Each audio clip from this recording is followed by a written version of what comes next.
Assalamualaikum warahmatullahi wabarakatuh. Pada video kali ini saya akan melanjutkan materi di bab 2 mengenai aritmatika sosial. Untuk kali ini saya akan membahas mengenai rabat, bruto, neto, dan tara ya. Yang bagian B. Yang pertama kita bahas dulu mengenai rabat atau diskon ya. Rabat atau diskon adalah potongan harga ya. Jadi potongan harga dari harga semula ya. Kita lihat kolom di LKS ini ya.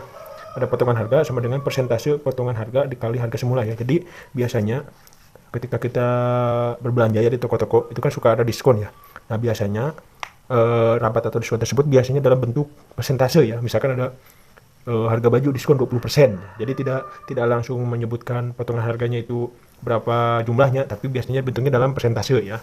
Jadi untuk mencari diskon atau rabat, rumusnya itu potongan harga sama dengan persentase potongan harga dikali harga semula ya. Nah, kemudian untuk mencari persentase potongan harga yaitu dengan cara potongan harganya berapa per harga semula dikali 100% ya.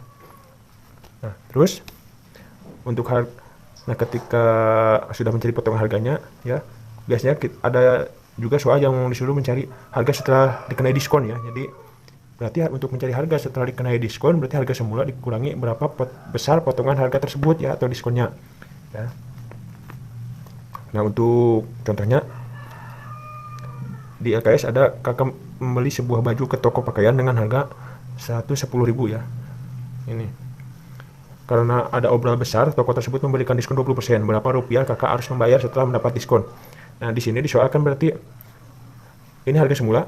Nah ini diskonnya itu 20% ya, berarti yang ditanyakannya itu berapa rupiah kakak harus membayar ya. Berarti harga yang harus dibayar itu berarti harga setelah dikenai diskon ya. Berarti kita cari dulu besar diskonnya itu berapa ya. Berarti persentase diskon dikali harga semula ya. Ini harga baju semula 110.000, harga diskonnya itu berarti persentase potongan harga ya, atau persentase diskonnya dikali harga semula, berarti 20/100. Ini itu maksudnya 20% ya, berarti kalau 20% kan 20/100 dikali 110.000 berarti sama dengan 22.000. Nah ini itu besar diskonnya ya, bukan harga yang harus dibayar ya, ini itu diskonnya. Kemudian harga setelah didiskon sama dengan harga semula, berarti harga 110.000 dikurangi potongan harganya yang barusan kita cari ya, berarti 110.000 dikurangi 22.000 sama dengan 88.000. Nah ini itu harga setelah dikenai diskon ya, seperti itu ya. Nah untuk selanjutnya ada bruto, tara, dan neto ya. Bruto itu artinya berat kotor ya, berarti berat kotor itu berat keseluruhan ya, antara isi dan wadahnya biasanya ya. Terus ada tara, nah tara itu potongan berat. Nah dan yang ketiga itu neto, artinya berat bersih ya. Ya untuk lebih jelasnya saya akan memberikan sebuah simulasi ya. Nah ini itu saya punya timbangan kecil ya. Kalian bisa lihat dulu sini timbangannya ya. Sebentar, kita tunggu. Nah ini kan menunjukkan angka, bentar. Nah ini kan menunjukkan angka 0 ya, berarti belum ada apa-apa ya. Nah misalkan kayak gini, misalkan ini tempat penyimpanannya. Nah kalian itu lihat 59 gram ya. Nah kemudian saya akan menimbang ini ya, sebuah botol ini. Saya akan timbang taruh sini. Nah kita lihat, nah berat keseluruhan ya antara wadah sama si botolnya itu menunjukkan angka 140 gram ya.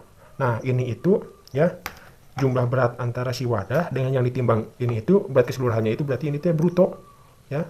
Berarti untuk brutonya itu 140. Nah untuk selanjutnya itu tara ya. Tara itu di LKS potongan berat ya. Maksudnya itu kan tadi kan saya kan maksudnya mau menimbang botol ini ya. Nah ketika ditanya berapa berat botol ini, nah berarti kita harus tahu berapa berat sih wadah yang dipakai untuk tempatnya tadi. Nah misalkan kita nolkan dulu lagi ya. Nah kita lihat, nah berarti si berat wadahnya itu 58 gram. Nah si 58 gramnya ini itu si tempatnya ini itu berarti tara ya. Gram ya, ini gram. Nah untuk kemudian neto, nah neto itu berarti berat si botol yang saya niat timbang tadi ya. Berarti si netonya itu berarti si bruto ya, berat keseluruhan antara wadah dengan botolnya dikurangi berat wadahnya, berarti hasilnya itu 140 dikurangi 40 58, berarti hasilnya itu 82 ya. Nah, ini itu netonya atau berat bersihnya ya. Nah, kalian bisa lihat juga di LKS ada hubungan antara bruto, neto, dan tara sebagai berikut. Nah, untuk mencari bruto berarti neto ditambah tara ya, berarti bruto itu kan berat keseluruhan, berarti berat bersihnya berapa ditambah berat potongan beratnya ya. Berarti kalau misalkan dari simulasi yang tadi berarti berat si botol yang niatnya kita timbang dan berat wadahnya ya. Nah, untuk selanjutnya neto itu berat bersih. Nah, berarti bruto tadi ya, berat kedua benda ini ya, wadah dan botolnya ya, dikurangi taranya ya, atau si berat wadah atau si potongannya ya. Kemudian tara, untuk mencari tara berarti berat keseluruhan dikurangi berat bersihnya ya. Nah, untuk selanjutnya, jika diketahui persen tara dan bruto, kita dapat mencari tara dengan rumus sebagai berikut ya. Jadi ini itu maksudnya ketika ada soal yang di soalnya itu yang diketahuinya itu persentase taranya ya, berarti tara sama dengan persentase tara dikali bruto ya, berat keseluruhan ya. Misalkan si taranya itu 10%, nah berarti 10% dikali berat keseluruhan ya. Nah, untuk selanjutnya kalian bisa lihat saja lah di LKS ya yang ini. Nah, untuk materi selanjutnya yaitu yang C, ada tabungan, bunga, dan pajak ya. Nah, untuk yang pertama itu bunga ya. Untuk bunga itu ada dua jenis ya. Ada bunga pinjaman dan ada bunga tabungan ya. Untuk bunga tabungan itu berarti besarnya uang yang kita dapat dari hasil tabungan kita ya, berarti nanti itu kita akan mendapatkan uang lebih ya, sesuai persentase bunga yang tercantum ya, atau yang tertulis. Nah, sedangkan untuk pajak, kalau untuk bunga pinjaman itu kebalikannya, jadi uang tambahan yang harus kita bayar dari jumlah pinjaman yang kita pinjam ya. Nah, di sini ada ya bunga tabungan atau pinjaman pada setiap bank menyatakan dalam persen ya. Misalkan bunga 10%, artinya 10% untuk jangka waktu 1 tahun ya. Jadi misalkan bunga 1 tahun sama dengan persentase bunga dikali modal ya. Jadi misalkan ketika misalkan ini tabungan ya, berarti persentase bunga dikali tabungan kita ya. Bunga A bulan ya, jadi misalkan A-nya itu kan misalkan bulan keberapa ya, atau berapa bulan ya. Jadi sama dengan A per 12 dikali persen bunga dikali modal ya. Jadi maksudnya ini itu, jadi misalkan kita kan nabung ya, misalkan terus ini kan untuk persentase 1 tahun ya, misalkan kita baru 6 bulan, dan 6 bulan itu kita mau tahu berapa bunganya ya, berarti 6 per 12 dikali berapa persen bunganya, berarti misalkan 10% dikali misalkan berapa jumlah uang yang kita tabung, seperti itu. Nah, kita lihat contoh ya. Ratih menabung di bank sebesar 1 juta. Bank tersebut memberikan bunga 5% per tahun ya. Jadi ini modal kalau misalkan kita mengacu ke buku ya. Dan persentase ini tuh bunganya per tahun ya. Jadi bukan per bulan, jadi per tahun. Berapa besar bunga yang diperoleh Ratih selama setahun? Terus yang B, berapa besar bunga yang diperoleh Ratih selama 3 bulan? Berapa besar bunga yang diperoleh Ratih selama 1 tahun setengah? Nah, yang untuk yang D, berapa tabungan Ratih selama 1,5 tahun ya. Nah, yang pertama kita akan menjawab dulu yang A. Yang A itu kan bunga selama setahun ya. Nah, untuk bunga selama setahun berarti tadi kan bunga per tahunnya itu kan 5%, berarti tinggal kita kalikan saja 5% dikali 1 juta ya, berarti bunganya itu 50.000 untuk 1 tahun ya. Nah, untuk yang B, bunga selama 3 bulan. Nah, tadi kan 5% itu kan untuk 1 tahun. Nah, karena ini baru 3 bulan berarti 3 per 12 ya. Ini maksudnya itu 12, ini kan 12 bulan ya. 3 per 12 dikali bunga per tahunnya berarti 5 per 10, 5 per 100 maaf, dikali 1 juta. Nah, berarti bunga 3 bulan itu 12.500 ya. Nah, untuk yang C, bunga selama 1 tahun setengah ya. Kita hitung dulu, karena 1 tahun itu 12 bulan ya, berarti tambah setengah tahun berarti 6 bulan, berarti 12 tambah 6 itu 18, berarti 18 per 12 dikali 5 per 100 ya, dikali 1 juta. Nah, untuk 1,5 tahunnya itu bunganya itu 75.000 ya. Nah, untuk yang D, tabungan selama 1,5 tahun ya. Itu berarti maksudnya itu jumlah tabungan keseluruhan ya, berarti antara tabungan awal dengan berapa bunganya selama 1,5 tahun ya. Berarti cara mencarinya itu sama dengan modal ditambah bunga ya. Jadi sama dengan 1 juta, ini kan modal awal. Nah tadi kan untuk bunga 1,5 tahun kan 75.000, berarti 1 juta ditambah 75.000, berarti sama dengan 1.075.000 ya. Nah ini yang selanjutnya itu pajak ya. Untuk pajak itu dibagi dua, ada pajak penghasilan, ada pajak pertambahan nilai ya, atau pajak penjualan ya. Kalian bisa baca saja ya. Untuk pajak penghasilan adalah pajak yang dibebankan pada penghasilan seseorang ya. Jadi misalkan kalian bekerja di suatu perusahaan, nah misalkan kalian kan mendapat upah ya per bulannya. Nah biasanya itu ada pajaknya, ada PPh-nya ya. Jadi misalkan pajaknya itu per bulan, misalkan berapa, misalkan itu.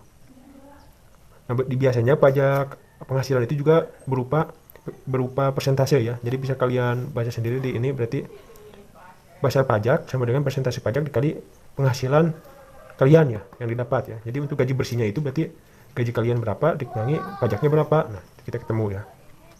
Nah, untuk pajak pertambahan nilai atau PPN, kita bisa lihat di LKS, pajak pertambahan nilai adalah pajak yang dikenakan atas setiap penambahan nilai dari barang atau jasa dalam peredarannya dan produsen ke konsumen ya. Jadi kalau pajak PPN ini itu berarti misalkan kita punya barang ya, atau misalkan untuk dalam bentuk umumnya itu bisa dinamakan cukai ya. Yaitu cukai itu kan juga pajak ya.